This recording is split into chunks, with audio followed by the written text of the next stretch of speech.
Hey, what are you doing? I'm hearing a lot of background. So you have a little bit of a taste of old. Not that, it's just. There we go. I've went ahead and started the live portion. Thank you, Vicki. Okay. You're welcome. Give it a few more minutes, then we'll get going here, though.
First of all, anybody who was going to speak, and you guys did a good job, but please identify yourself, your name, in particular on this. I'm sitting on a low key till I get on the Michelle, phone. when she types up the meetings, a lot of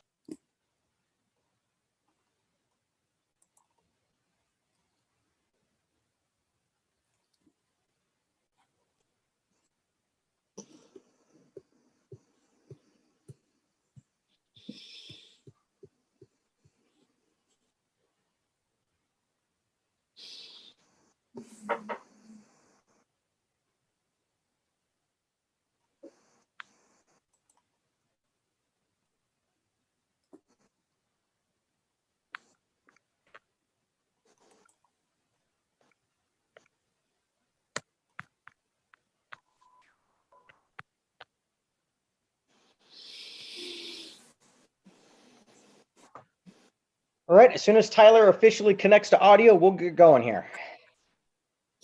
I have one very, very important question, Mayor. Sure. Has the chicken been found? No. No No, feathers I'm or sorry. anything. I'm sorry to hear that. Yeah. I'm not. Nope. A falcon took away one of my problems. Okay. Well, Either way, I read we that. are. Yeah, I'll tell you more about it later, James. Oh boy, that was a fun night. Anyhow, with that, let's go ahead and call our December 8th City Council session to order. If you would all stand with me and recite the flag salute. We do have a wonderful flag that is being presented from James, so we could all refer to. But let's go ahead and do the flag salute, please. I pledge allegiance pledge allegiance to the flag of the United States of America to the and to the republic republic for which it stands, one one nation, nation, under under God, God, indivisible, with with liberty and justice justice for all. I personally think anyone that's able to recite that with all the delays in audio without messing up deserves an award. So with that, before we move on with the regular agenda, council members, is there any consent agenda topics you would like to pull out for regular discussion? And I'm just going to go around with James first. I have nothing, thank you. Okay, Robert. I have nothing either. Thank you. Wonderful. Michelle. I have nothing, thank you. Okay, and Tyler, did we lose Tyler? Looks like he dropped off. Maybe he'll connect back in, but I will leave consent agenda as it is then. Moving on, our first agenda topic today will be an award presentation. Mike, is Juan dialed in? Yeah, it took me a minute to unmute. I don't see him on. And I talked to him earlier this week, yesterday, and he said it's likely he wouldn't be able to make it. Not a problem. What I'm going to go ahead and do is just, for those that have not seen it, I'm not going to, I'm not going to try to share it. I'll mess it up. But Juan Hernandez, Utility Worker 2, has been in service for Hubbard for 10 years. So we have a plaque to honor his 10 years of outstanding and dedicated service to the city. He was hired in March 2010, and the plaque goes all the way through December of 2020. 10 years in an employment, I can't say anything about it beyond that's just pretty darn good. And Mike and Melinda and Public Works, I only hear good things from your employees when I run into them around town. So wonderful job. Congratulations to Juan. And Mike, if you could you express the gratitude of the City Council for his dedication and work? Absolutely. Wonderful. Before we move on, I want to make sure councilors, anyone else have anything else they would like to comment on Juan Hernandez? No, it just seems very friendly, Oh, very friendly. very dedicated to. Excellent. So let's move on. Agenda topic number 3, fiscal year 2019-2020 audit report. We have Kevin and Ryan, both who are very gutsy and go on video, as well as James and Scott Sterling. So I will give you guys kudos for that. I do not look good when I'm on camera, so I hate going on camera. But either way, we have them in to provide an audit report out. So what I'm going to do is mute my side to let you guys go through your audit report. All the council members should have the audit report in their packet. So you should be able to refer to it if you want to, or if you have a presentation you wish us to walk through. I'll hand it over to you guys. Okay, I'll talk first for a second, and then I'll turn it over to Kevin. So I was able to visit last year and give a short presentation kind of about trends of the city. And so Kevin's going to go ahead and take over and do that for me once I'm done. But I just want to thank the city staff who worked with us this year on the audit. As all of us know, this was a very difficult year for many reasons, audit being a small component of all the difficulties, but Judy and Vicky definitely worked well with us to provide us the information that we needed. We did visit on site. They were very accommodating and setting us up socially distanced so we could get the work done and look at the files that we needed to. And really timing on the audit was very similar to prior years, which was unusual based on some of the clients we're working with right now. So just all the work that the staff had done, we appreciate that.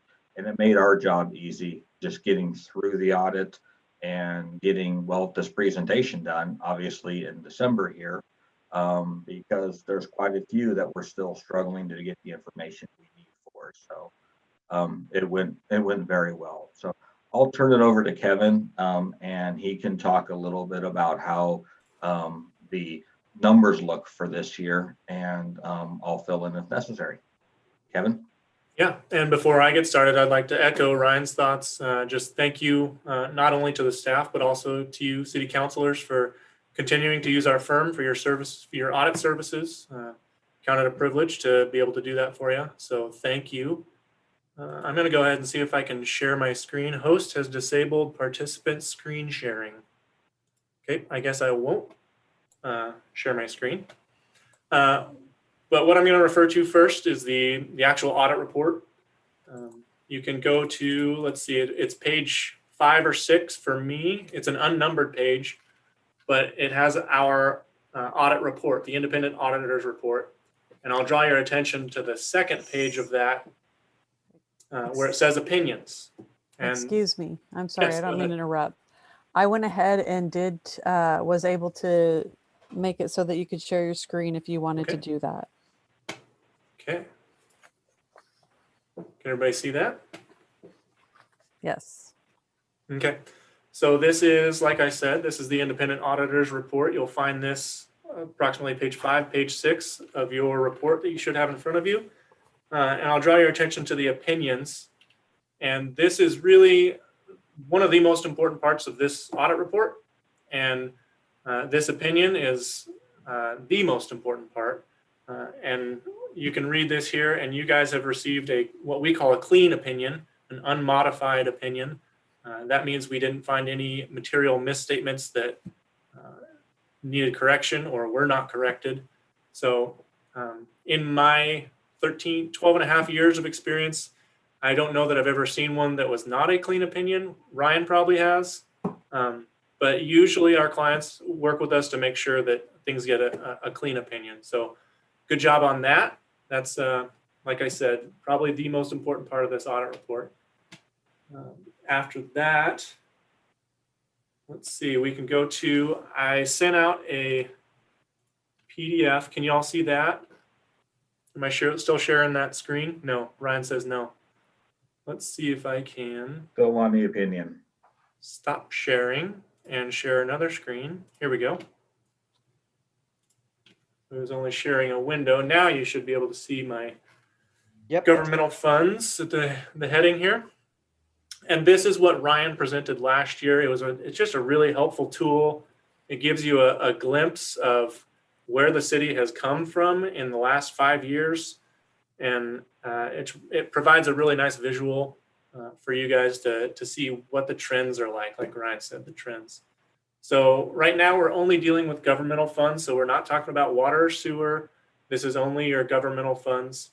And so this first question is, did the city's governmental funds financial condition improve, decline, or remain steady over the past year? So is the city saving cash or is it spending it? And then our analysis here says the restricted cash, which is the red bar, has remained about the same as the prior year. And the city's committed, which is the yellow, and unassigned, has increased over the past 5 years, actually, not just in the last year. The primary committed amount that you guys have is for capital projects reserve fund. And if you scroll through the financial statements, you'll see that reserve fund. It's one column from the right in those governmental funds. So that's what that committed amount represents. Scrolling down, the general fund ending fund balance. So this is the cash you have only in the general fund. So is the general fund able to pay current year expenditures with current year revenue, or is the city using prior year carryover to pay a portion of the current year expenses? So did the general fund make enough money this year to cover its current year expenses? And the analysis shows us that yes, the general fund ending fund balance, it continues to increase, which means that the current year revenue and transfers from other funds are sufficient to pay for the current year expenditures. Does anybody have any questions so far? I might be moving kind of fast, and I want to give everybody a chance to have comments or questions if they've got them. I don't have any questions yet. I do like seeing the trend lines that we are being responsible with the city's funds. Yes, we do definitely have restricted funds that are being set aside for future capital projects. The unassigned is the stuff that I guess it's TBD is when we enter and try to figure out where we prioritize it, et cetera. So I'm just happy to see that our general fund ending balances continue to move forward. It's always good. Cash is always king. And I don't want to borrow against futures. So this is great. Right. Hey, Kevin, I was going to add one thing to this, I guess. Just talking about this presentation as a whole with these 3 pages that we're showing you here, we really concentrate on the unrestricted funds of the city as we're working through this, because that's where you have the flexibility to do what you need to within the city. When you're dealing with your system development charges or the street money, you're really confined with what you can do with that. So when we're looking at the general health of the city, it really relates to your unrestricted money. And so we're really trying to focus on that as we're going through these conversations, showing how that unrestricted has changed from 2015 through what's happened now based on very specific changes that the city has made with rates and with transfers that are happening within the funds, trying to grow the unrestricted money. Kevin. Yep, and with that, if you guys have any questions, Ryan and I, we eat, sleep, and breathe this stuff, so we can kind of get on a roll or get caught up in a bunch of numbers. So feel free to chime in if what we're saying isn't making sense or if we're going too fast. This next section is the general fund solvency. So the question is, who paid for this year's governmental services, current year recipients or prior year's recipients? And the analysis shows us that the general fund revenues have exceeded expenditures since 2015, which is good. Additionally, internal charges paid by other funds help increase the ending fund balance. You'll see this gray line, which that's our benchmark. So that's telling us, like I said in the question, our current year, the people that paid in the current year, are they receiving the services, or is it people from the prior year? And you can see here, it's the people in the current year paid for over. It could be taken as they overpaid for their current year services. Maybe that's a bad use of words there, overpaid, but that trend line or that benchmark is really that 100%. And so you guys are just a little over that. That's not a bad thing. Like I said, it's just showing that I've been told that a city or a government, it's not in the business of making money. And you guys are supposed to take money and send money out. And so it's not a for-profit thing. It should be right around, that's why that benchmark's right there at 100%. Any Kevin? questions? Yeah, go ahead. To add to that, it's very important for a city to have a reserve, because we've all seen what's happened with this year. And for a while there, Hubbard didn't have some cash reserve in case something happened with their revenues from year to year. So it's not that citizens are overpaying, it's that you're building a little bit of reserve because every city needs a rainy day fund. And the general fund is the area where you can have some of that rainy day fund when things do change. I mean, it's right down to the point where if for some reason your police expenses increase, this can help cover that until you can figure out how to steady your revenues to cover those expenditures. Thank you, Ryan. We're going to go ahead and move on to the water operations now. Question here is, did the water fund receive enough current year revenue to pay its current year expenses, including debt service requirements? And you can see from the analysis that the debt service payments, which are the red bars, are not using the majority of the water operations operating net income, which is again the blue bar. This leaves a large portion, the green, for internal charges, which are transfers to other funds, and capital expenditures. So again, you're boosting that fund balance. So for future expenses for capital and also operating expenses. Kevin, does that show any carryover? Say that again. Does that show any carryover year to year? So I think that's what we're getting to on this next slide.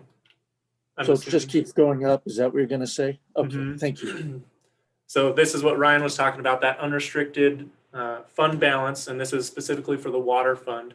And this would be what's being carried over from year to year. Is it improving, declining, or remaining steady? And you can see, similar to the general fund, it just keeps trickling its way up, which is, again, good. You can see 167% since 2015. And in the last year, it went up 15%. So again, another increase, which is a good thing to have.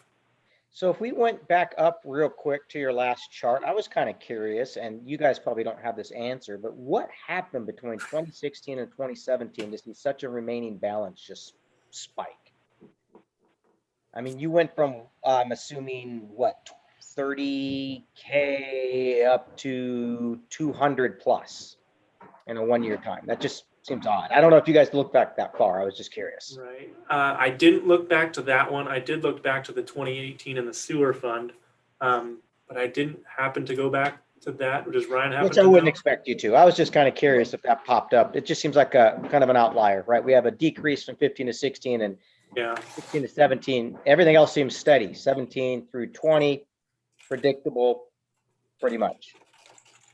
I was just No, I don't think I can, without looking into a little bit more, but I just know that there was a significant rate increase that happened as you're going forward because of just not having the unrestricted money that the city needed.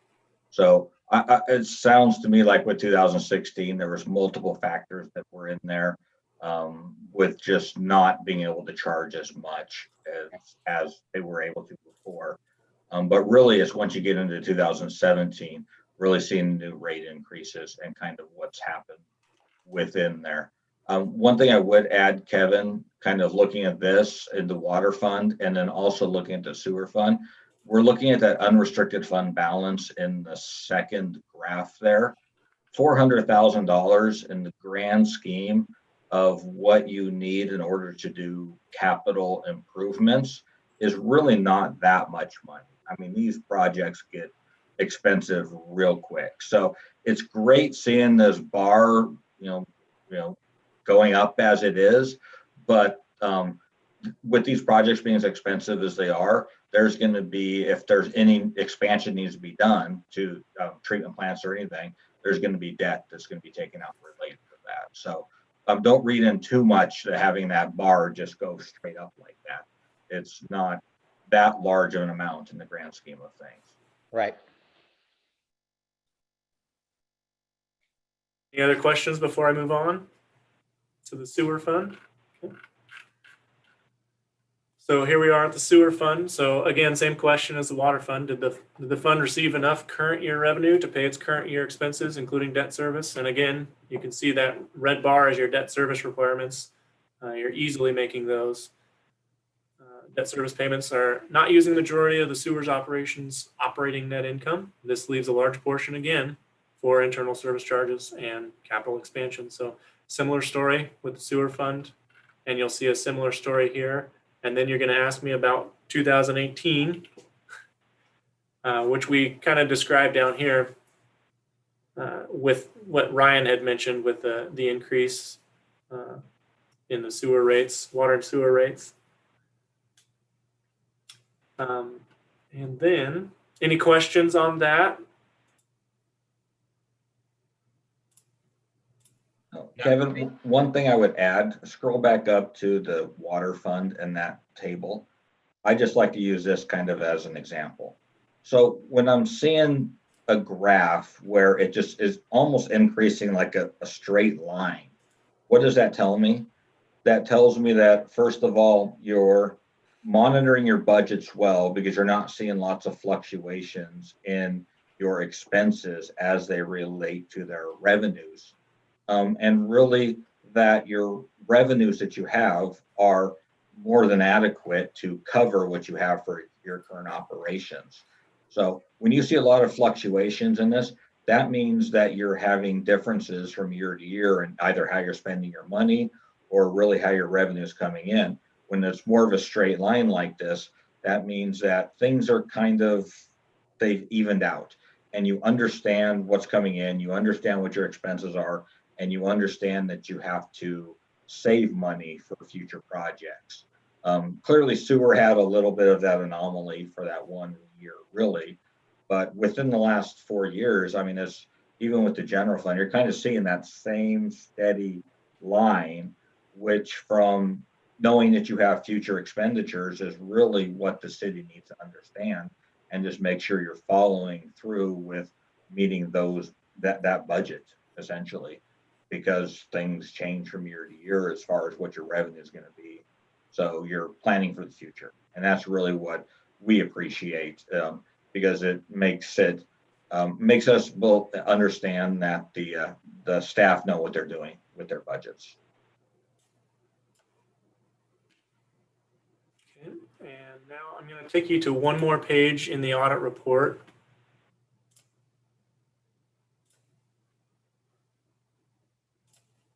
This will be the second to last page. I'm assuming you can see that with our heading on it, Ryan? No, not yet. Okay, let me stop sharing. Try again.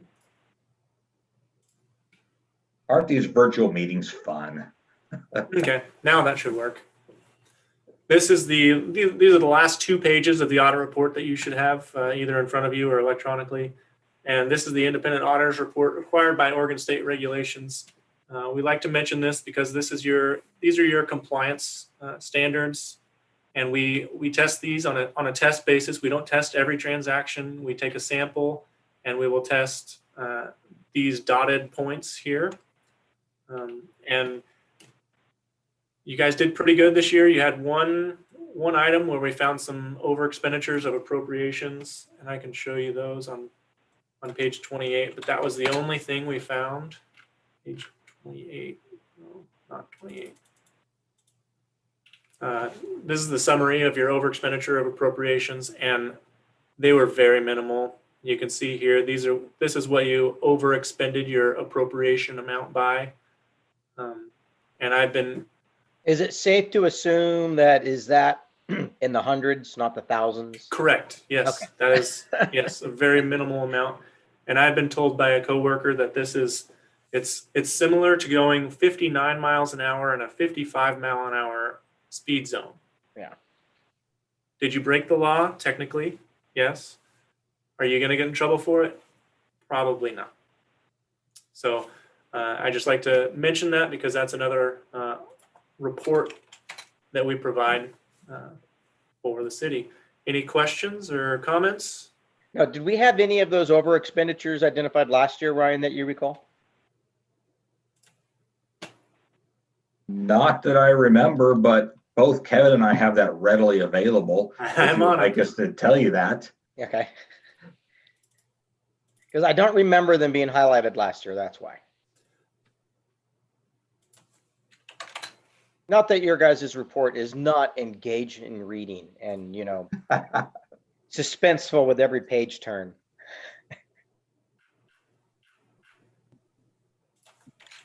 There was not any over appropriations in the prior year. So it was just this year we probably popped it. Okay. Yes, and you'll notice that those all related to what we call transfers. It wasn't that you wrote a check to a vendor that over expended. This related to more the internal charges within the city.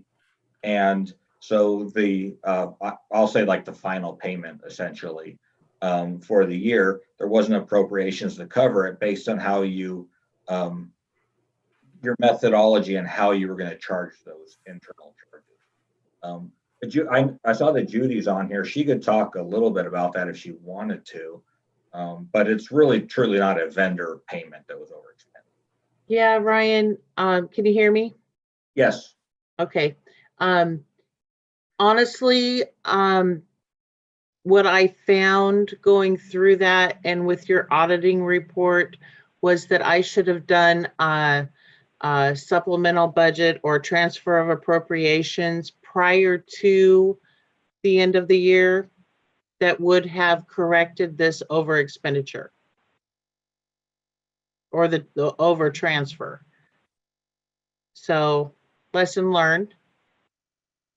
So not really a big deal at the end of the day, as you said, like a speeding violation. And these numbers aren't big in the sense that for some people that might even be considered a rounding error, but in the world of accounting, every penny counts, right? Right. Anytime we see those brackets in your budgetary financial statements, you're going to get a disclosure like this that relates to it. This wasn't significant enough where we felt like we needed to tell the state, hey, there's an issue with the internal controls of the city. They need to monitor their over expenditures in a little bit more detail. I'm not even sure I would call this 59 miles an hour, honestly, Kevin. Can we go with like 57 or something like that? I think. But really, it wasn't a big deal, but it just, our requirements are this needs to be disclosed. At the end of the day, actually, I appreciate you guys going to this level of detail. It gives more credence to the audit's level of how deep you guys are going. Yeah, and I really appreciate it because, you know, you learn something new every day. And with that, that is all I have. I'm not sure if Ryan has anything to add. No, I added plenty during the presentation here. I guess one thing Kevin didn't mention is there is a separate governance letter that was provided to you that just kind of talks about the audit a little bit, saying that there was a couple of adjustments that we made completely immaterial to what's happening. But it just kind of lays out what happened during the audit. Talked about management being, providing us the information we needed. As far as we know, there were no significant disagreements with management, according to the letter.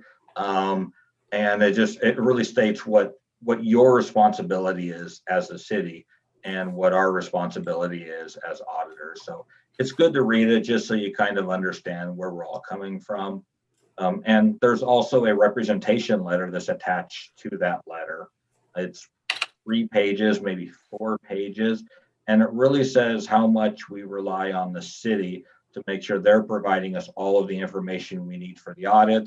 And, if there's any significant issues within the city, they're communicating that to us because we're sampling as auditors. We cannot look at every single transaction. We cannot look at every piece of mail that comes through the city.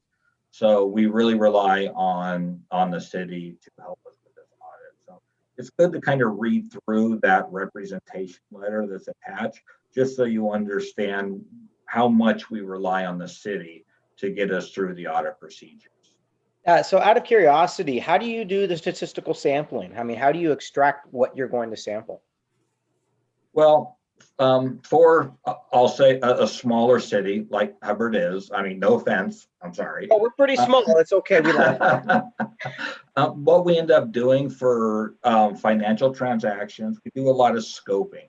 So we know what a significant number is for the city as far as money being spent or money coming in based on what we're seeing for how much money came in. We do like a materiality.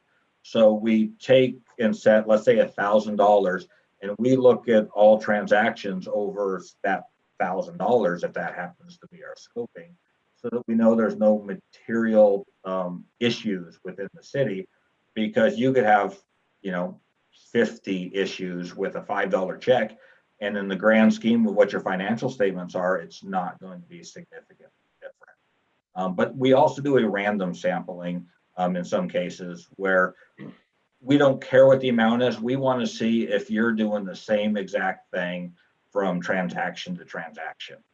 And so then that allows us to see if maybe the $5 check doesn't get the same level of approval that a $100,000 check would.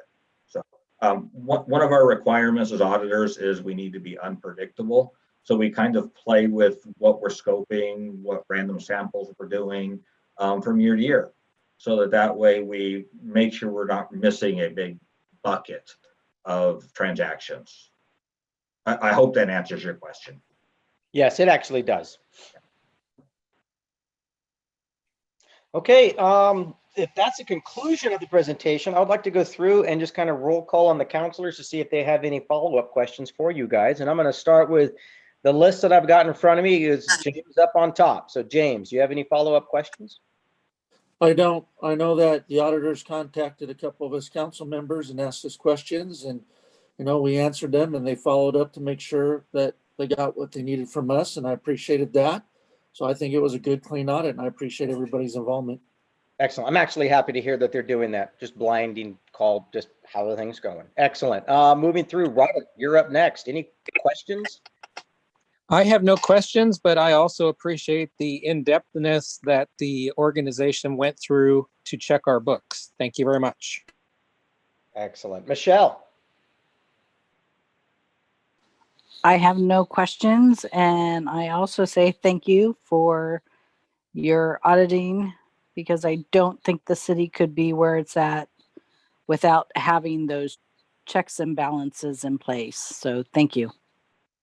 Wonderful. And Tyler, who has now officially joined us, I assume. Any questions? Tyler? Yeah, can you guys hear me now? We can hear you. Good. I don't know why I'm having trouble. I'm on Zoom all day long. I do not have any questions. Okay. Well, Kevin, Ryan, thank you guys very much for the presentation, for dialing in this evening in the council and providing us an audit report. I truly appreciate it. Thank you. Thank you. Have a good evening. All right, we're going to move on to the next discussion topic. It is going to be discussing an update regarding the farmers market.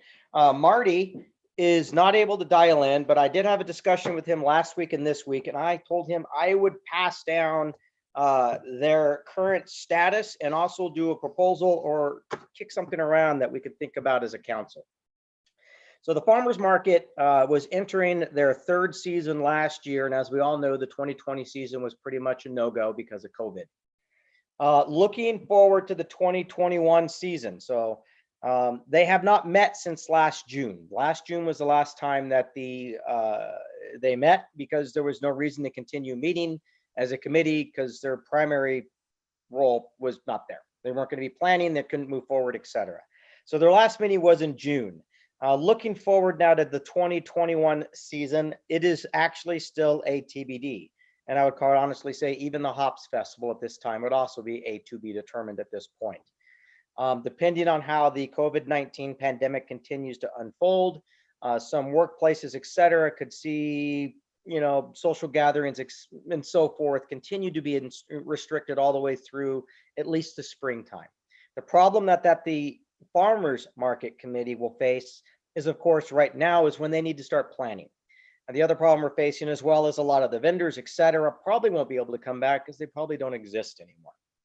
So we've got a lot of issues that they're facing. And the 2021 season, as I said, is TBD. I did talk with Marty. I did ask him to please set the next meeting up for the farmers market to gather in January. He does not believe they'll be able to pull something together in December, which, no surprise, that's really in the midst of a large holiday week, if you would. So with that being the case, one thing that he and I have talked about, because at this point in time, Bethany is leaving. For those that do not know, she was the lead for the committee. She now has a new bakery opened in Canby, which is quite fantastic. I wish that was opened here in Hubbard, because I would get even heavier by just going there every day. And Jessica is basically leaving the committee, TBD on that one. But right now they have 4 seats that need to be filled, with 3 being filled currently. Those that are being filled is currently by Megan, Marty, and Troy, all still retain seats on that committee. We did have one that we added to the Farmers Market Committee, I don't know, back in April of last year, I believe. When I asked Marty about him, he said that he attended one and that was it. He never showed up again. So I'm not sure where that individual is. I would assume currently a vacant seat. And Amy was another individual who was on the committee. She moved to Georgia and none of us knew about that. So with that, we have 4 seats open on that committee. Excuse me, may I interject? You may. So the following terms expired as of September 30th, and the ones that have expired would need to renew their applications, and the council reappoint. And who would those be? That was Troy, Klaus, Megan, and Marty. Oh, the ones that are actually left. So we would need applications, and then the council would need to reappoint them. Perfect. Okay, I will talk with Marty about that tomorrow then. Perfect. Thank you. So here's the thing for us to consider as a council. And I'm going to throw this out here for discussion. We can have a broader discussion next month, I assume. And that is, perhaps we take this farmers market. We've already seen the expansion of some of their scope last year by the encouragement of us partnering with the Jubilee Garden. That didn't really pan out very well this year, again, because of COVID restrictions and the ability for them to do much. But in talking with Marty about how do we garner additional interest, more volunteers, etc., it has been brought up that perhaps we just rename the Farmers Market Committee into a Parks and Rec Committee that can focus not only on a market during the summer months, but maybe adult sport leagues, movies, and or musics in the park, or other activities that could engage the public and bring them out to enjoy our parks and the amenities that we have around. Currently, the farmers market is not scoped to do that. Their scope is for farmers markets, but it is something I would like the council to think about over the next month. In my discussions with a few individuals, when I asked them if they would be interested in the farmers market committee, they mentioned that they're not really big into farmers markets, they're not into vendors, etc. But when I pitched the idea, well, what if it was a parks committee where we were trying to figure out things to do around the summer for people, games, tournaments, whatever it might be, improvements to parks even. I got a lot more interest from the individuals I chatted with that would be something that they would definitely jump on. Now, I know in the past, we've had a parks non-affiliated to the city. It was affiliated in the sense, but it was a 503c that they did their own thing.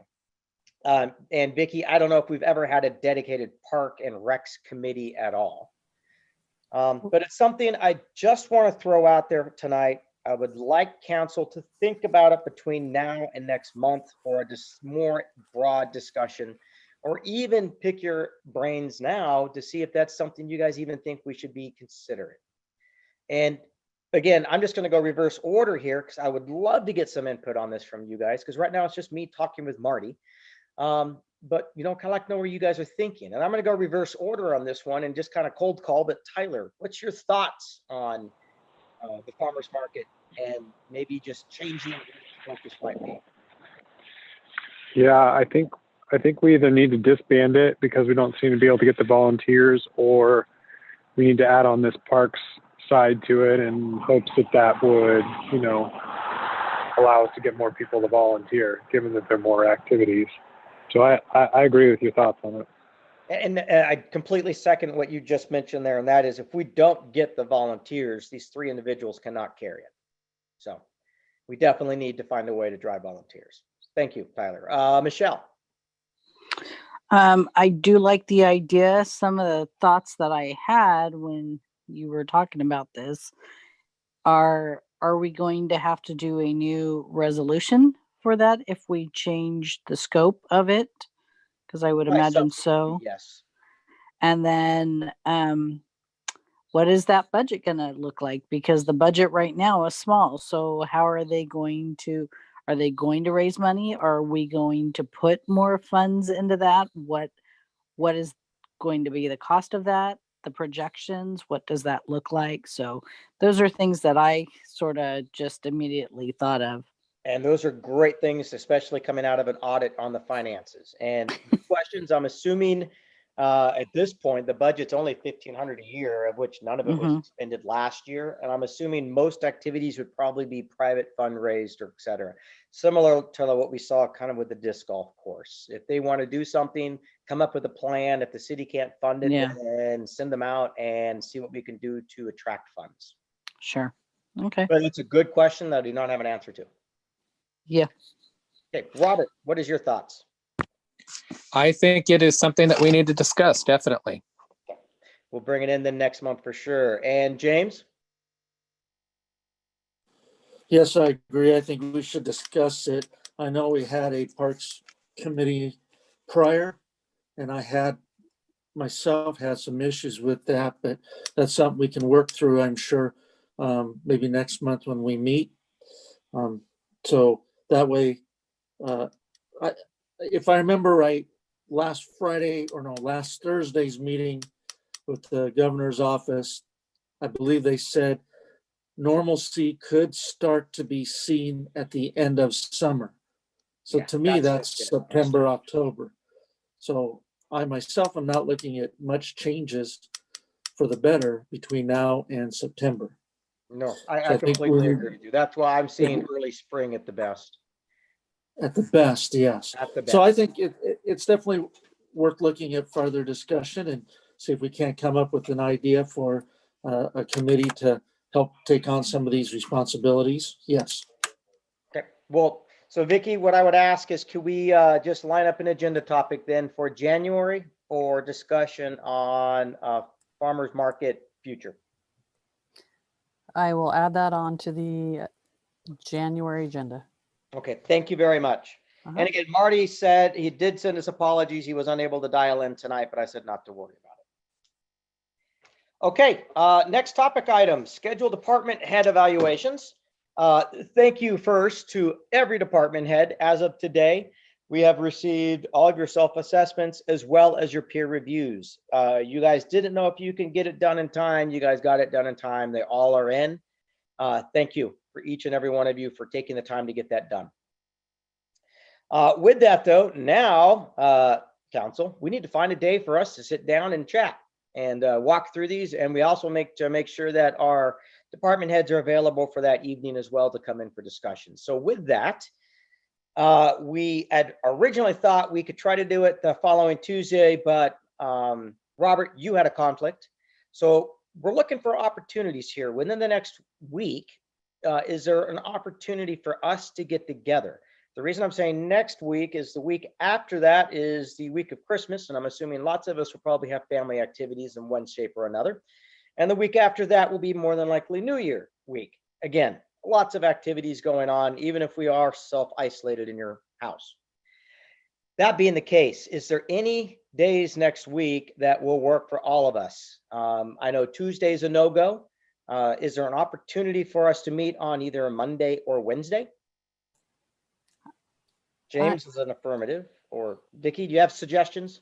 Well, I'm not able to meet on that Monday. Okay. Looks like the 16th and 17th currently. I'm not sure about the other department heads. So what I am hearing, if I can bring up my schedule, because otherwise I don't know anything. So 16th would be a good day. Judy, Dave, is the 16th a good day for you guys on a Wednesday? This is Dave. Any day is good for me that week. Okay, Mike? Yeah, I don't have any problems with that. Judy? The 16th or 17th will work. Okay, so now the real challenge begins. James, could you attend at 1? 16th, I'm available, yes. Okay. Robert? And I'm going to put you all to shame. I am not available the 16th. I am available the 17th. Okay, so let's just drop the 16th off. Going back around department heads, will the 17th work for you? Now, so with Vicky. It works for me. Okay, but Judy? I have that available. Okay, Mike? Yep, I'm good to go. Great, I'll ignore Dave because he already said he can do it. Okay. Michelle, can you attend the 17th? Are we talking evening? Yes. Yes, I can. And Tyler? Yes. Are we doing 6 p.m. instead of 7, or do we know? You've already got my question. You really opened it up. I was going to ask Okay. if everyone's available to start at 6 p.m. as opposed to 7, so we don't run late. James says a no. There's the fire department graduation that evening at Hubbard for their firefighters graduating the academy, Okay. at which my daughter's one of them. And I have committed to going to her graduation. I'm not sure exactly what time it is. She couldn't tell me yet. So I could probably make it if it's a little later than earlier. Could you make a 7 o'clock, do you think? I can make 7 o'clock. Could I interrupt just a second? Go ahead, Robert. It would probably be easier for me to reschedule my appointment on the 16th than James on the 17th. So let's just focus on the 16th. Okay. Could we do the 16th at 6? Assuming, Robert, you're able to rearrange your conflict. Oh, I can rearrange whatever I need to on the 16th. So if 6 o'clock works, I can make that happen. Okay, so James, Thank you, Robert. does 6 o'clock work for you on the 16th? Yeah. Okay, going through Michelle, 6 o'clock on the 16th work for you? Yes. Okay, and Tyler? Yes. Okay, then Vicky, it looks like we would like to meet December 16th to do the peer review or the evaluation for the department heads. We'll start at 6 and hopefully be done by 9, assuming an hour, maybe about 45 minutes each, depending. Is And that be at the fire hall? If we can use it, that'd be great. And did you want to do time slots for each department head? Or how did you want us to just gather and wait like we did last year? Or how did you want to do that? It would be hard. Could you give me a TBD on that one? Since we've got a date, at least at this point, Vicky, I could work with you and maybe see. I'd rather not waste employee time, if possible. And I want to make sure at the same time we have a chance as a council to sit down and truly have a good discussion at the same time. So can you take an action item for you and I just to coordinate offline to see how we can best schedule it we make sure that you have your slot, Dave has his, Mike has his, and Judy has hers? Yes. Excellent. Thank you. Okay, it looks like we've got that one scheduled. It's amazing how hard those sometimes can go. So with that, let's move on to the next agenda topic. That is mayor and or council presentations. Counselors, do you have any presentations you would like to give and or updates? I have one. Go ahead, James. First off, I'd like to thank everybody for their assistance this last Saturday. Hubbard Fire District, along with the Woodburn Fire District and the Aurora Fire District, held a fundraiser. Hubbard had it both at St. Agnes Church and at their main station there on 2nd Street, and Woodburn had 4 areas set up, and Aurora did it at their 2 stations. And they were raising money to help the Love Santa program that is doing the 450 food boxes that'll be distributed this Saturday. A total of over $7,000 was raised, and that's enough to get us to our goal of $45,000 raised to the community to put those food baskets out to our members. That is outstanding outpouring. Wow. That was really great to see all the fire departments come together. Some of them had their equipment laid out for people to view, ask questions about, and get to know their community a little better.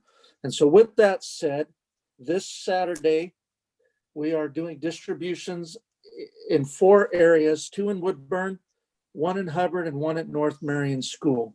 The Hubbard one will be at Hubbard Chevrolet on 2nd Street, with the expectation that those picking up their food boxes will come in J Street to 2nd down to Hubbard Chevrolet, where they will produce their card that was mailed to them. From a distance, it'll be checked off. They'll drive up to a receiving point, and contactless, they will have their items placed into their vehicle and they will drive off. It's very impersonal, not how we like to normally do things, but it's the only way we can do things with the current state of COVID.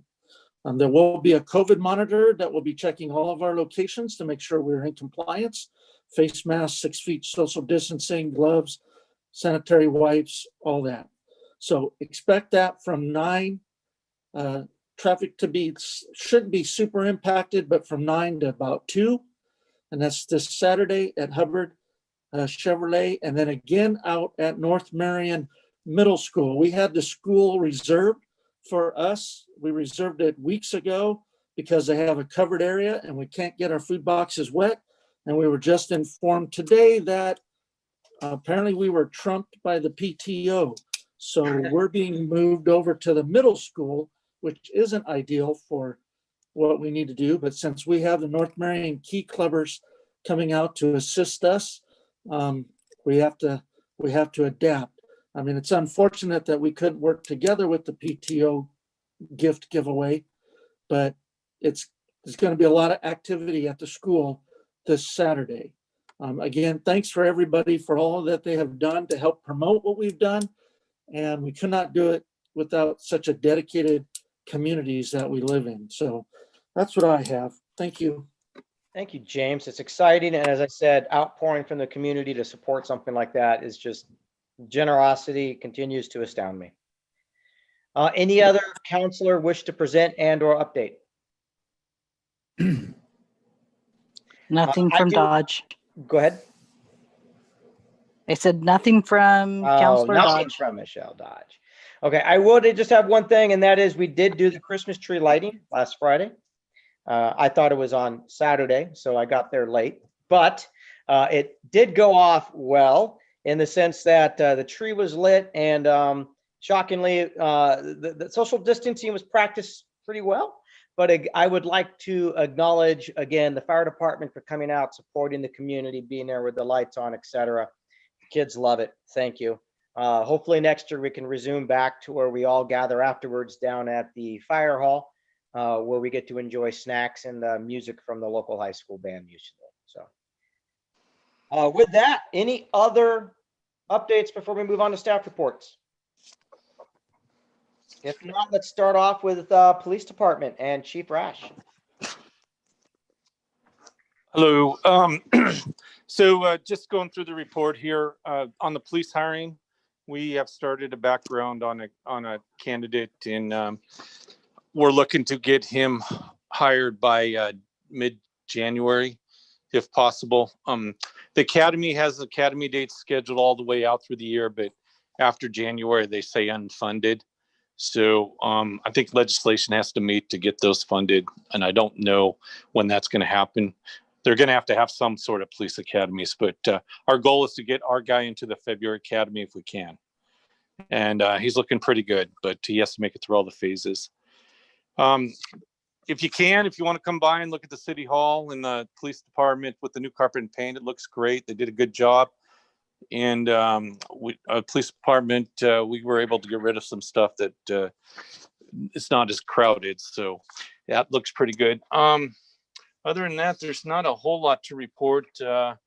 We don't get to do a lot of things this year. We didn't get to do the Veterans Day thing at the park, shop with a cop, stuff like that. So we're just hanging in there, and hopefully we can get our 6 body back on. If anybody has any questions. With our one officer who departed, are you able to cover it okay? Are we absorbing that loss? Doing well, I'm assuming? Well, we're not 24/7 all the time.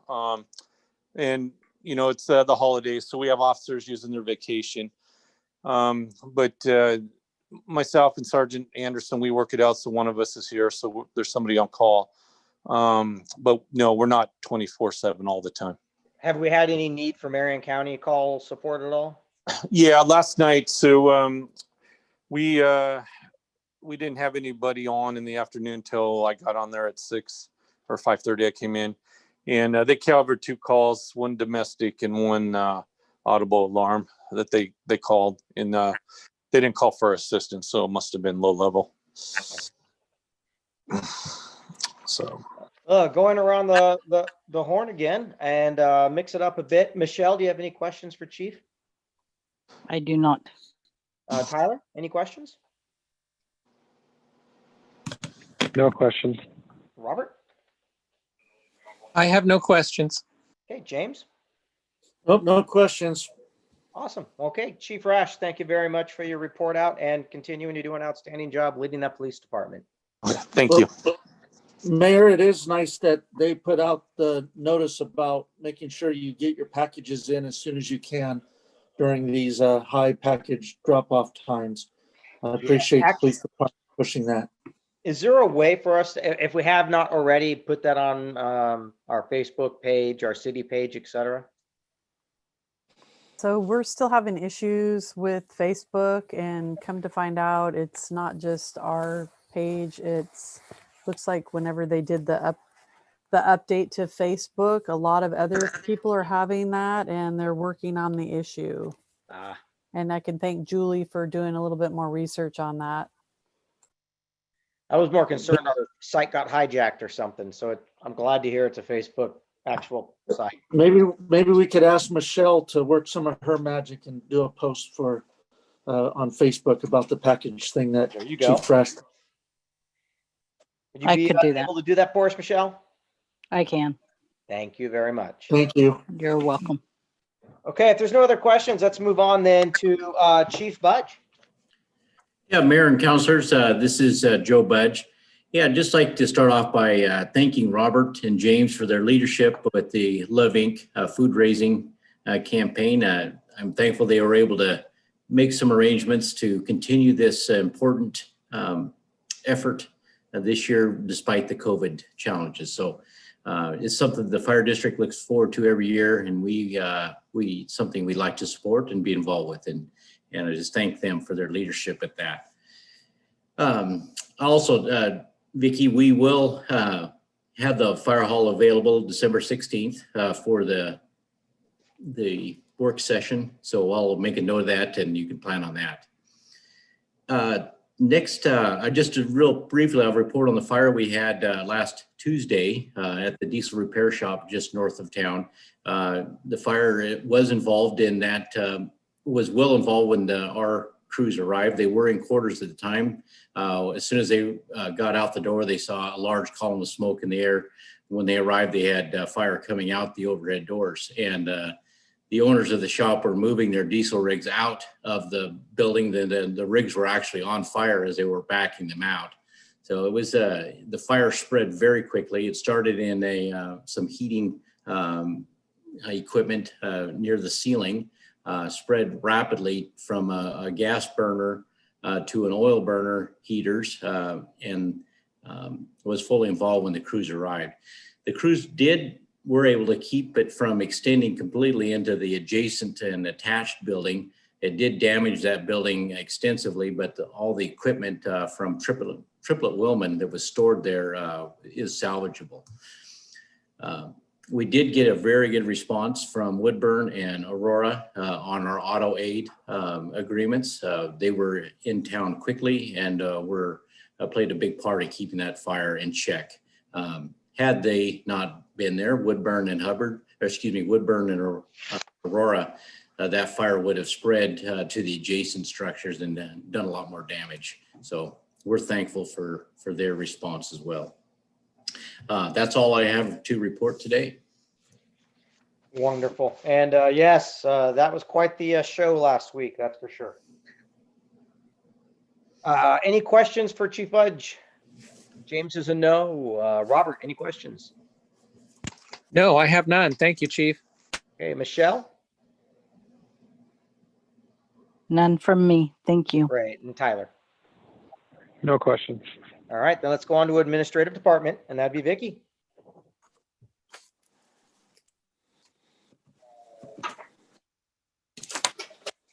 You're on mute, Vicki. I'm all done with my report. I'm totally kidding. I wanted to thank Public Works for installation of the awning that was done yesterday, and I think it turned out great. So if you guys are in the neighborhood, check it out. I have been trying to get a hold of the gal that did our goal setting. I have never received a final report from her. And I've even reached out to the COG to see if there was, if she was okay or if there was some issue. I believe her office is, in Portland, so I didn't know if that was the issue. They haven't had any luck. I am still trying to reach out and find out what's going on with that. And then the other thing I wanted to report was I am over on my vacation, but I do have days scheduled off this month. So I'll be under the 240 hours by the end of this month. Excellent. Yeah, I noticed you and a few others were up there a little bit. Melinda's been doing great. Her time's been all used up almost. Yes. Any questions for Vicki? James? I have no questions. Everything looks good. Thank you. Robert? I have nothing. Thank you, Vicki. Michelle? Thanks. Nothing from me. Thank you. Okay, and Tyler?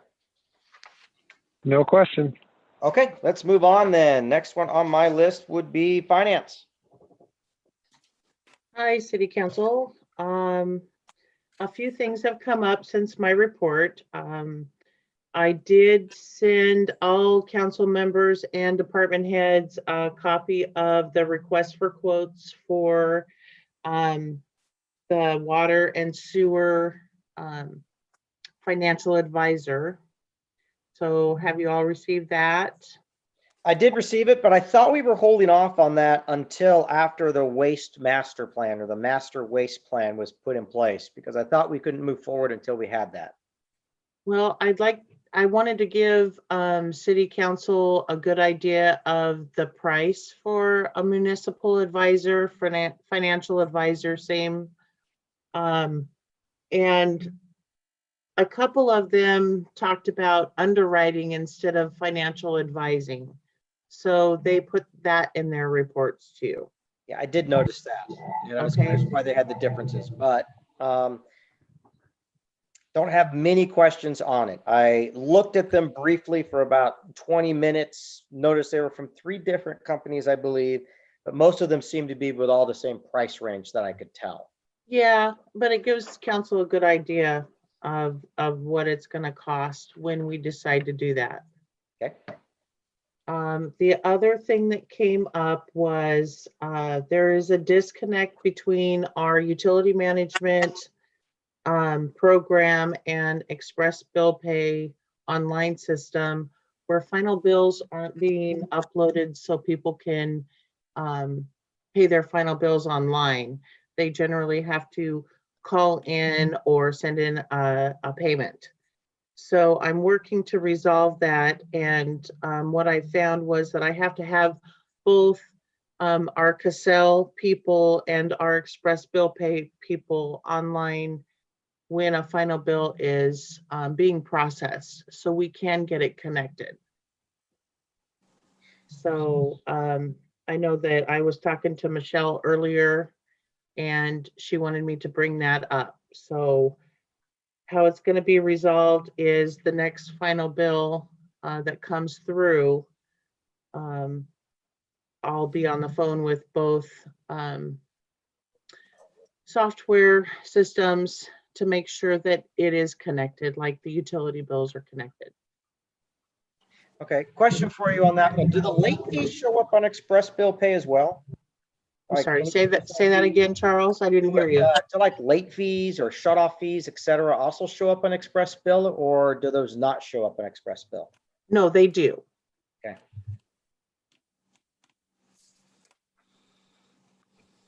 And I don't have anything to add to my report after that. Okay, water shutoffs this month. How many did we have? Approximately 30. Wow. That's a lot. Yeah, and there's 2 customers for sure that are struggling.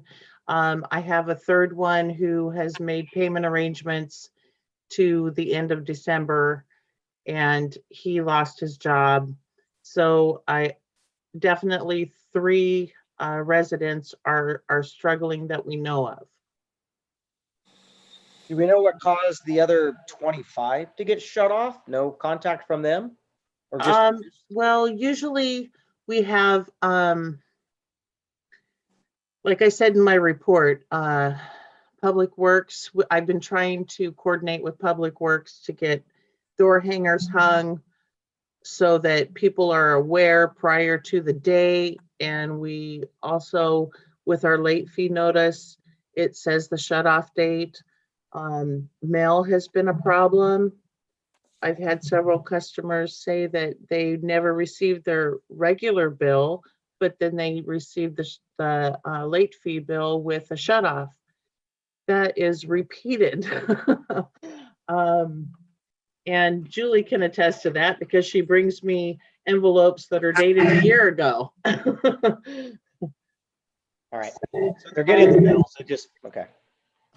Yeah, and a few of the customers were new customers and they didn't have the right information. Maybe they didn't receive their bill or they just forgot to set up their online account or call in. So it's a variety of people this time. Okay. What is the average shut off in a month? It's usually not 30, isn't it? It's a lot less. It varies. It depends on the time of year. It depends on if people are out of town or not. Do we have an average? The last 2 cycles, except for this one, have been 14 to 20, maybe. Okay. But this one was larger because of the holiday. Okay.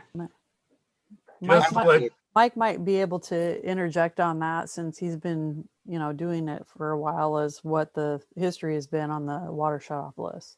Thank you. Yeah, I was going to interject here and excuse me, and say that historically, 30 is not unheard of. It doesn't happen every time.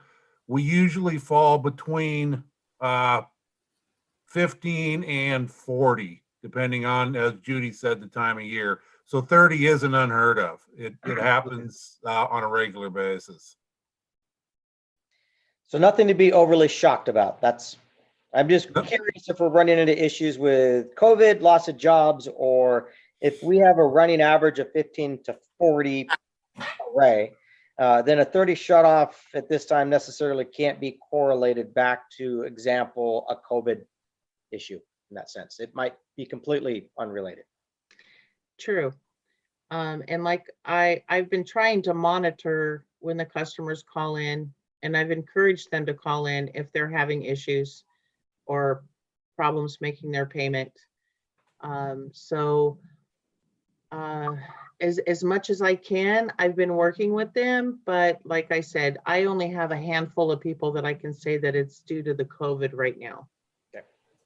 But there could be the ones that are not calling in and that end up getting their water shut off.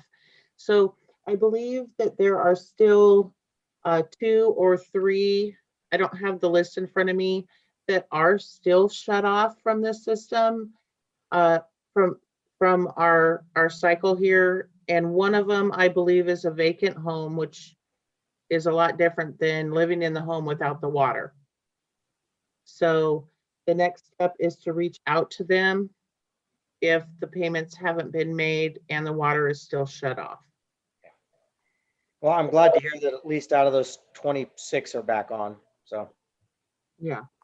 Well, let me interject one more time here. What I've seen historically is that a lot of these people are what I like to refer to as frequent flyers.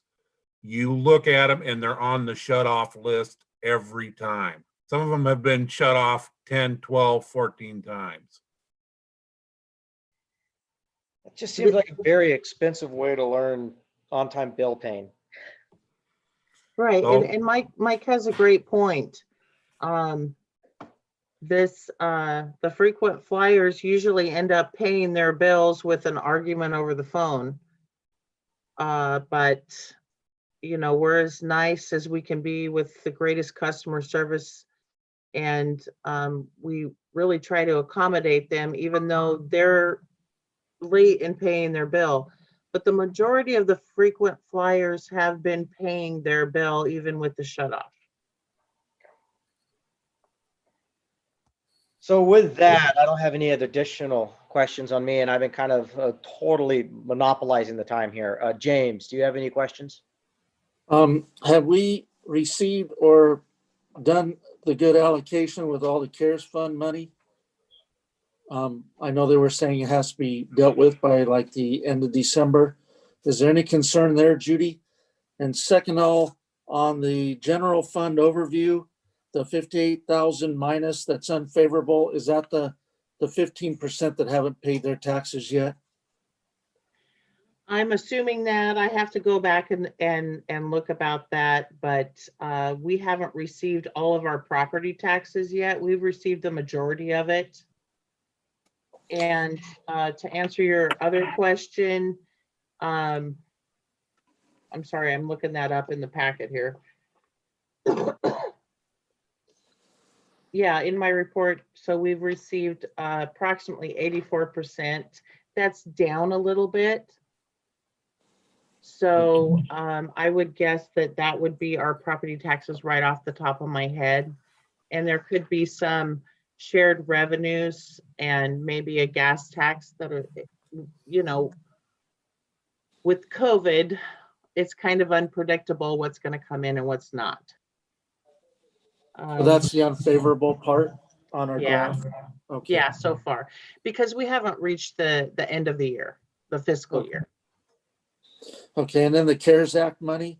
The is CARES there- Act money, we have until December 30th. The I'm 30th or the looking- 18th? What, Charles? Is it the 30th or the 18th? I think somewhere I read the 18th.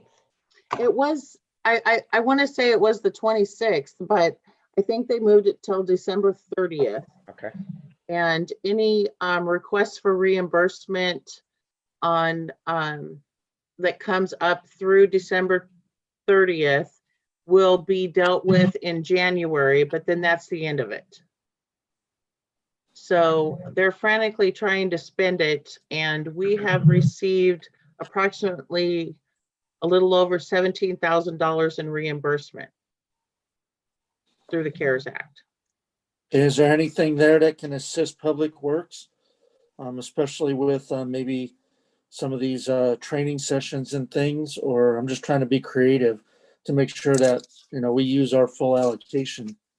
No, we have to, this is federal money, so we have to abide by their guidelines. And the CARES Act is meant for covering hours, people off because of the virus.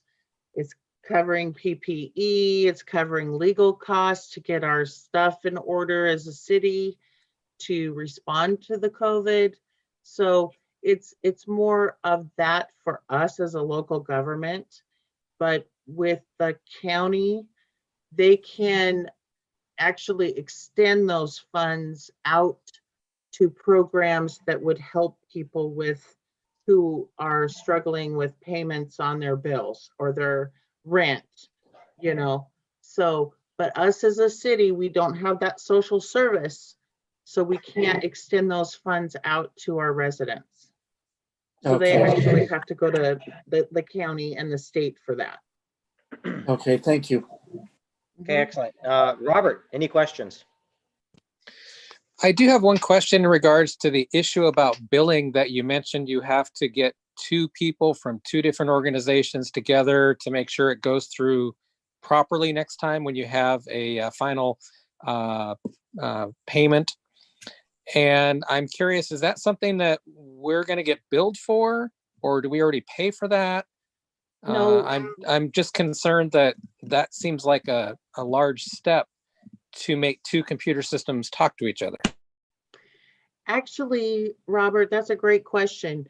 As far as I understand, this should have been set up from the beginning when the systems were set up to talk to each other to upload the billing into Express Bill Pay. And everything else is flowing correctly, but for some reason there's a disconnect between Cassell and Express Bill Pay when the final bill is issued. So as far as the cost, no, it's not going to cost us a dime because this is part of the service that it should be done anyway. So that's a great question, Robert, but no, we're not going to be billed extra. We pay Cassell for unlimited service, and Express Bill Pay needs to receive that from our utility management module. I'm glad to hear that. And I have a follow-up question on that. This disconnect, has that caused any issues with our community? Have people been unduly charged, or have they received some sort of problem paying their bill? And what have we done to rectify that? I've only had one complaint, and the way that we've rectified that is that the resident or the person responsible for the final bill can call into the city and we can process the credit card, because we have the admin side of Express Bill Pay that will accept that. And, or they can drop a payment off in the Dropbox. So just to make sure they haven't been receiving additional charges or anything like that. Nope, once the final bill is done, then I need to follow up and make sure that they take care of it in the allotted time. Great. Thank you for that. Yes. Okay, moving along to Michelle, any questions? I do. So the utility billings, the water shut-off day that were performed on Monday, 11/30th. It said after the Thanksgiving holiday, and that due to the timing of the shut-off day, Public Works was not able to hang door hangers prior to customers' water being shut off. Is this the first time that has happened, I guess, is one of my questions. And then the other question is, if it's a common occurrence that happens like every November, is there a way we can maybe fix it so that they get something ahead of time, even maybe just before the Thanksgiving weekend, just so they know that if they don't pay by that following Monday? So to answer the first part of that question, we have in the last, I believe, 3 billing cycles have just started hanging those door hangers. And Mike, you can correct me if I'm wrong. But we have just started rolling that out. It hasn't been a full year. And it's actually really helped, because when Public Works shows up to hang that door hanger, people really react to that prior to the shut-off date, which avoids them the $50 fee.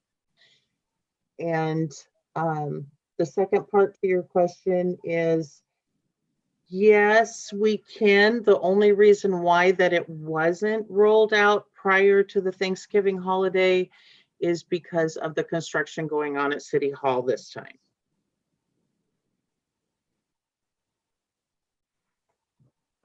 In what way did the construction prohibit that?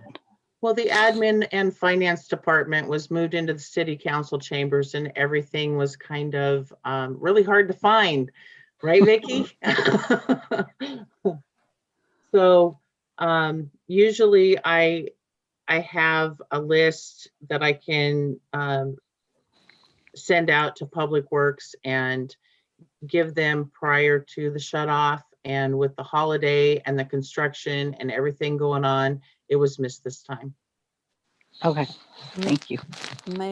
I don't know if Mike was going to interject, or I'm going to. Yeah, I would like to say something. There I go back to historical significance here. If we do it before Thanksgiving, what we have seen in the past is because of the way the holiday falls, that leaves City Hall open Monday and Tuesday. And then the City Hall's off until the following Monday. So you have a 4-day weekend there where if they don't get in on Tuesday by 5:30, they've got to go through Thanksgiving without water.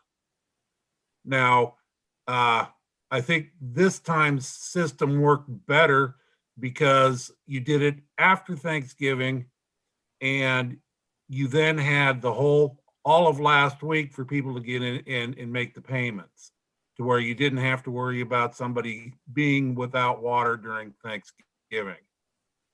Also about the door hangers, yes, we've done it the last couple of cycles, but the problem I ran into last time is we were handed a list with 80 people on it, and it took 2 guys 5 hours to do those door hangers. And basically we shot 5 hours of time when we could have been doing something else. But if that's what the city council wants us to do from here on in, we can. But This if you look time, at it, let's say the average is 15 to 40 shutoffs at a max, and if we had to do 80 hangers, that means 50% of the people at least took notice of it. So that is a service back. well, we didn't do the door hangers this time. Right, and now we had 30, so. Right, and when I was I was on vacation last week, so I was doing this by email. I was told that Thursday, or I think Melinda could probably speak to this better because she was the one that sent me the email, but at some point we were told that they had 5 pages of shutoffs. Yeah, I believe that was our first go around, maybe our second. Ouch. And how many people per page? I don't know that right off the top of my head, but Vicky counted that, and I witnessed her count it, and Melinda was right. There was quite a few that were on the list prior to the shut-off date. So maybe it's a timing issue because a lot of people have their auto pay set up. Not everybody sets their auto pay up prior to the 10th of the month when it's due. So, and then I know of 2 accounts for sure that wait until shut off day before they pay, and they have a bad attitude about that. So may I interject? So the one that you had 80 that was on there, that list was ran, it was like on a Thursday or whatever, the week before the Monday that we were going to shut water off. And so that gives them Friday, Saturday, Sunday to pay, because a lot of people call, believe it or not, and want to know, hey, when are you shutting water off? And they wait until the day before, or, you know, I don't know, Friday or whenever they get paid.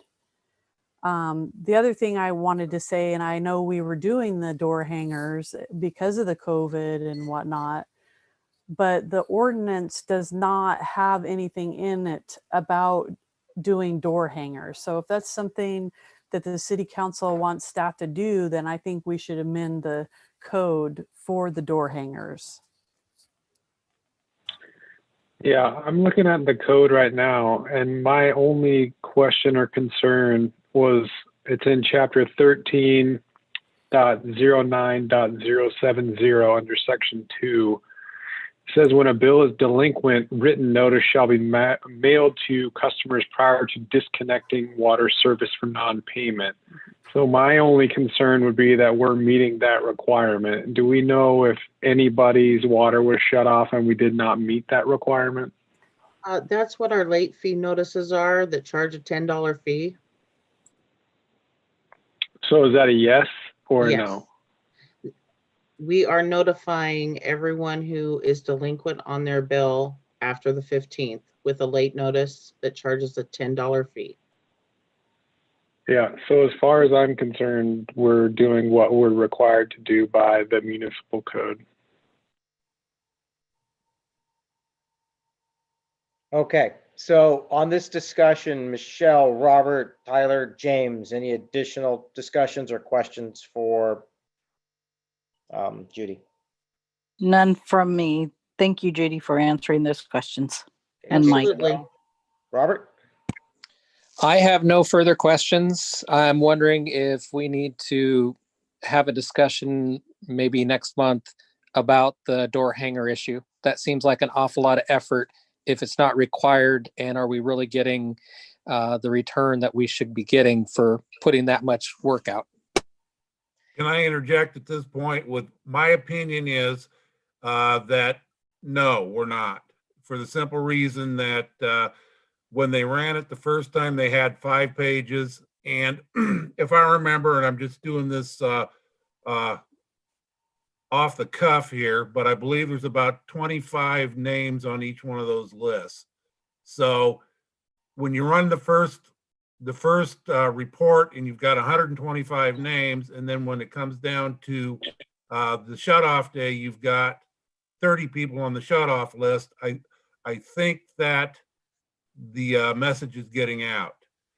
Also, historically, we haven't had to put out door hangers in the past, and we don't have those large amounts of numbers on shut-off days. Okay, Mike, I want to disagree with you on that, because I realize the report needs to come down, and it shouldn't be that many as the one that you're talking about. But it went from 5 pages to 1 page with the door hangers. It went from 5 pages to 1 page this time. No, this time we weren't able to do it, but in October, it went from 5 pages to 1 page of shut-offs.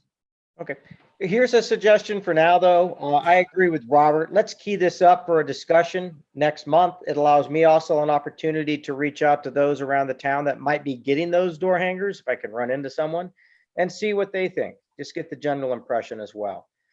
Sometimes a city policy is in place and it's great, but if some are coming home that aren't paying attention to email or mails, and then they see a door hanger, they might also trigger them to move into action. So there's a benefit of a net zero, if you would, on the door hangers. Maybe there's no return on that investment. But again, if it's triggering even a reduction in some way, shape, or form, I'd still be in support of it. But let's set that discussion up so the council members and myself have a chance to talk with others around the community to at least gauge their opinion. Oh, okay, and Charles, I'd like to add that larger cities, especially larger cities, they do door hangers, and utilities like PGE and Northwest Natural Gas do the door hangers too. And I that know helps. Aurora does the same thing for their water. So Yeah. it's not an uncommon practice. Okay. But yeah, it does also concern me that it would take 2 guys 5 hours to do that too. So not that big of a city, man. But okay, any additional questions in for Judy before we move on to Public Works? Okay, let's go ahead and move on to Public Works. Mike. You've got my report in front of you, and unless Melinda's got anything, I don't have anything to add. It looks like our next agenda topic is discussing about the sign on 99 and D Street, so I'll just leave that for then. So does anybody have any questions for me? No, my only questions are on that one, quite honestly. Robert, I do not have any questions. Thank you. James, who sounds like he might have one, he jumped right in. Yeah, I was just gonna say I have no questions now. Thank Okay, you. Michelle, I have no questions. Thank you. Tyler. No questions. Okay, thank you very much. Okay, now let's move on to this whole question regarding the relocation of the HBED sign. And Mike, I have a question for you on this one. Okay, Either of those, is there a cost to our city? we don't have that answer yet. We are speculating that it would have to be done by us if we wanted to move the big one. We believe that the smaller one, the directional sign, would be paid for, installed by ODOT. Which would just But- be a green sign with an arrow pointing to industrial area? In the downtown area. Okay. But I Mike, went out, and oh, go ahead. Sorry, the set of plans that you gave us, that's basically, they're just rounding the corners with the drop downs. Yes, And so that sign you're talking about is the metal one, kind of on St. Agnes Church along there? yes, it is. Okay, thank you. What's the cost to relocate that? Any idea?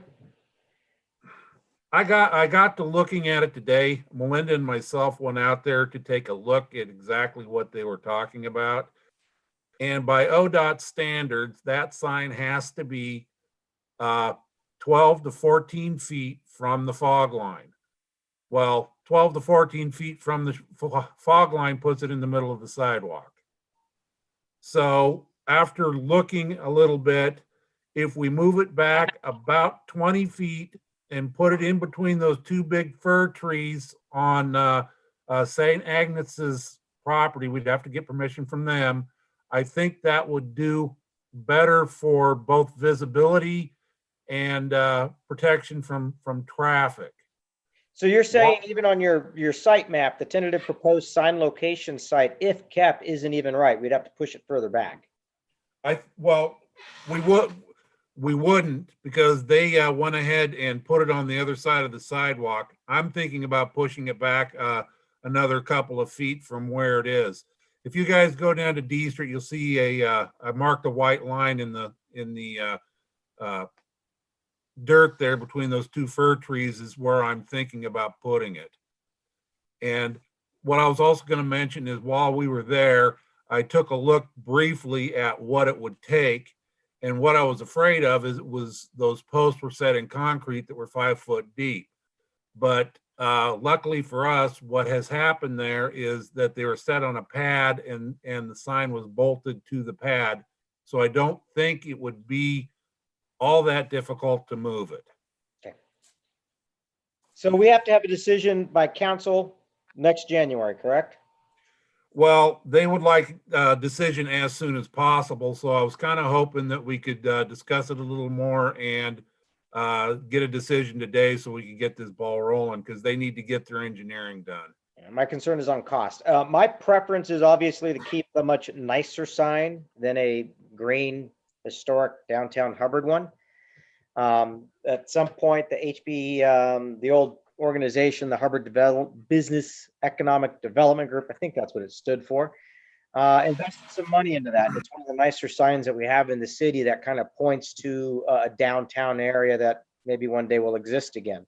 My preference would be to keep it, but not if it's going to cost to the point of, you know, a couple thousand to move it. If it's simple and easy, it's a no-brainer. Other council members just randomly picking Michelle. What's your opinion on that? I like the idea of keeping the sign if it can be cost effective and St. Agnes Church is willing to let us put it on their property. I think that is a good solution. Okay, Tyler? Yeah, I agree with Michelle. Okay, and Robert? I'm torn as to whether or not to keep it or not. Okay. So if the consensus is to move it, I'm fine with that. So you're kind of done. It's not heartburning on you. Okay, James. Well, I know that a lot of times when they do have church, and they're having church more often now, they park right up to the sidewalk between all the trees, and sometimes they get quite a few parishioners. My concern would be, because you're thinking it's going to be on the St. Agnes side of the sidewalk, correct? About 2.5, 3 foot from the edge of the sidewalk. But towards the church. Yes. And I think that may become a problem. Their church gets rather dark some nights. I'd hate somebody not to see it or whatever the case may be, just for limiting some of theirs. I liked where it was before. Granted, it can't happen. Would the possibility of them being able to put up 2 of the historic downtown Hubbard signs on poles kind of change the aspect? That way they get both north and southbound traffic knowing where the historic downtown Hubbard is. We can ask. We can ask. You probably get better exposure from both directions if we had 2 signs versus the one small one down towards the bottom. It is a beautiful sign, and I wish there's another place we could possibly look at putting it, maybe closer to G rather than D or something like that. But if there's no other choice, then I would go along with everybody else, but I'm not super sold on putting it that far off the beaten path in St. Agnes's parking lot. Now, is there any ODOT pushback on your tentative proposed location that you marked on the site map that we're looking at instead of moving it on the other side of the sidewalk? No, there's not. It meets all their requirements. So we could put it on our side or the city right-of-way side. Right. I had another thought also is maybe relocating it to 3rd and D Street to where you're actually in the Hubbard Historic Downtown District. And then looking at 2 signs mounted on the poles. Yeah, I would say I can talk to ODOT and see what they have to say about that. The second one may cost us. What's the other council members feel about 2 signs versus just the one? If we relocate it into the 3rd and D area, that'd be fine. It's a nice introductory drive. Now you're in the historic area. And we can hang things on it. I think that would be acceptable as well. I do agree with you that that church gets very busy and they do park on Sundays right up along those trees. So I don't think that location necessarily would work, nor do I believe the church would agree to move the sign onto their property. It's hard to give you a direction with so many opens. I think there is a consensus to keep the sign, or at least a majority to try to keep the sign if we can. So Mike, I guess my request to you would be first, see if we can't move it, or what the cost would be to move it to your tentative sign location if kept. I actually think we could, if we moved it there, maybe we could even put more flowers around it and maybe even make it more aesthetically pleasing around that plotting area instead of just having a bunch of bark dust in a little opened area. And I like James's idea, the idea that you just brought up about just maybe moving that sign to 3rd and D. I'd be interested to see what type of expense that would cost. I don't know if we even have any right of way to put it there. But again, that would be a nice, hey, you're in downtown historic Hubbard. This is what used to be here. The one issue I have, and I don't think it's going to be a problem, but the spot I'm looking to put it belongs to Matt Kennedy. So I'd have to talk to him and get permission from him to go ahead and to put it there. Would it be on top of where he's putting his development activities already though? It would be right next to the sidewalk in that strip there on the west side of the railroad tracks. Yeah, and I believe he has plans for development on that. But how close up, I don't know. So I'll talk to him and see what I can come up with. All right. I do appreciate it. I think you kind of got some direction from council. I'm sorry we don't have a solid answer for you. Quick question. Oh, go ahead. On the north side of D, on 3rd Street, is that ours or is that Matt Kennedy's as well? Railroad. Across from where he's doing the construction. That actually belongs to the railroad. All the way down to the street? We've got, I believe, a 60-foot easement across D Street. So the sidewalk on the south side is the property line, and I'd have to go out and measure to find out exactly where we'd end up on the north side. Okay. I think there's probably 10 feet there that is city right away. Okay. I didn't know if that would be a spot for it as well, if we can't do it on the side by Matt Kennedy's. But for what I'm hearing, we'll just go ahead and tell ODOT to do the smaller signs, and we'll ask for 2 and see what the cost of that would be. And then in the meantime, we can figure out where we're going to put the other one. Fine. I'd like to see it if we at least kept and repurposed if it's not in that location. Yeah, I agree. Okay. I also have one other thing that I remembered that was brought to my attention this morning. During the move at City Hall, we found a cast bronze plaque that was thanking the Hubbard citizens for their efforts in World War I. We would like to approach the Kalinskis and see if they could put that down at the War Memorial. Good idea. That's a great idea. Love it. Excellent. I don't think anyone objects to that. So if you can do that, Mike, please free to. Okay, consider it done. All right, let's move on to the consent agenda. I will go ahead and read the titles. Is there a question? Okay. I'll go ahead and go through each one of the consent agenda titles. A, approval of the November 2020 check register report. B, acceptance of the official election results held November 3rd, 2020. C, resolution number 704-2020, a resolution amending resolution number 668-2019, City of Hubbard Policy, Section 3.02, Policy Against Harassment. D, resolution number 705-2020, a resolution adopting a policy for notification of employees when COVID-19 exposure occurs.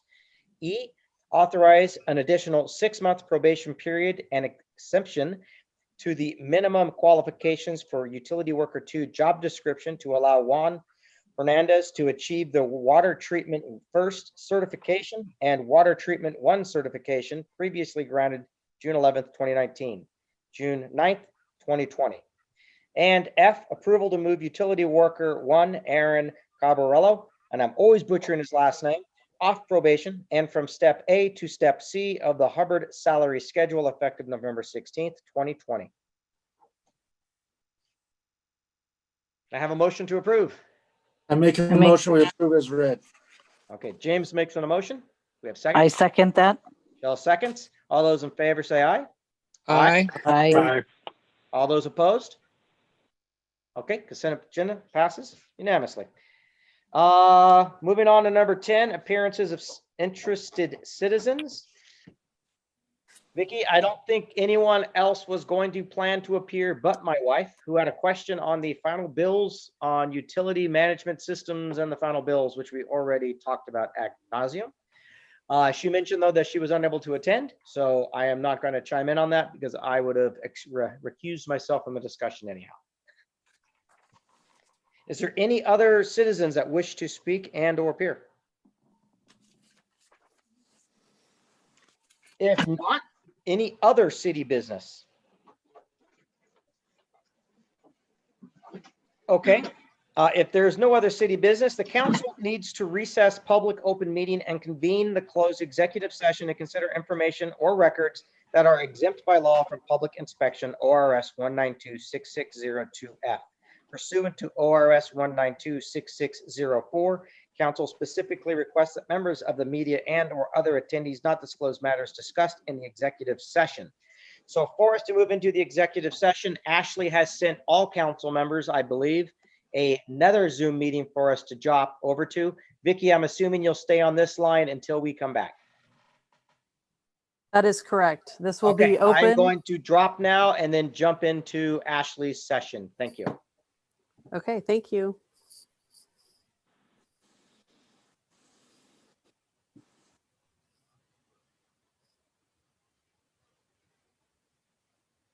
So there's no reason for others to stay on. They're going to go into executive session and then come back in here. And then they may, whatever they decide in the open session, they may decide something or not. So it's not necessary if you didn't want to wait in this meeting. Okay, thank you, Vicky. You bet. Thank you all. See you later. Good night.